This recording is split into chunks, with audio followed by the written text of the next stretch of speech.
หมูทุบสวัสดีทุกคนหมู่เพื่อนมันจะเอาบักนี้เป็นบ่ายนะผมมาใส่หมวกกันน็อกอยู่บนห้องนอน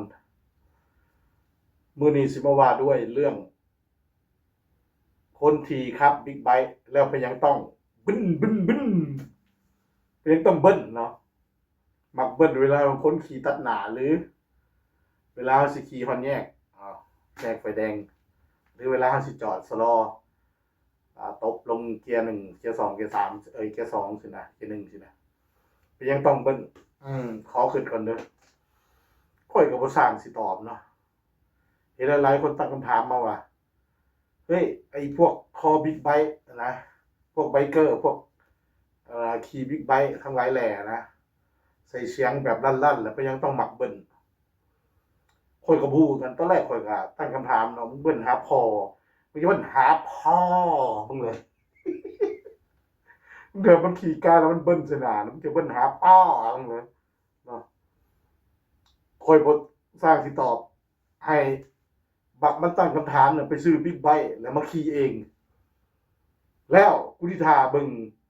ถ้ามึงบ่เบิ้ลกูให้เหยียบบ่นั่นแหละกระบู้กันเป็นจังเบิ้ลเนาะมันจะได้ยินเสียงคำรามของท่อที่บอกมันแบบมันสะใจนะเวลาทำเบิ้ลเนาะ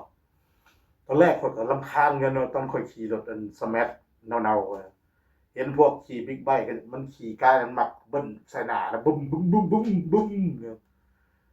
ห้องด่าน้องจะเบิ้ลหาพ่อโดยเฉพาะไปว่าพวกพ่อกระเทินนะที่ว่ามันบิ๊กกับบ่บิ๊กกันเลย200 300ยังสินะเขาเอิ้นรถพ่อกระเทินเนาะ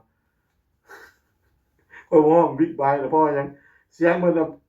เขามาใส่ท่อคาร์บอนกันเสียงดังกันโค้งๆป้องๆนั่นทุเรศนะ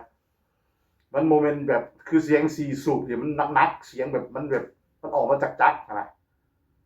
ห้องด่าตลอดว่าบอกพ่อกระเทินบัดตัวเองเงิน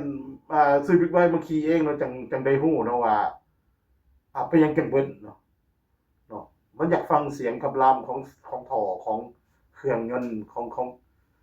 ลูกสูบโอ๊ยบ่สร้างเสียอธิบายข่อยเนาะก็คือข่อยเว้าบางทีเห็นวัยรุ่นยางอยู่แคมทางเห็นข่อยครับขี่บิ๊กไบค์เข้าไปแล้วเบิ้ลได้แน่ไอ้อันว่าเลยก็ใส่ให้มันรถบึ้มบึ้มบึ้มบึ้มเลยว้าวถึกใจเนาะ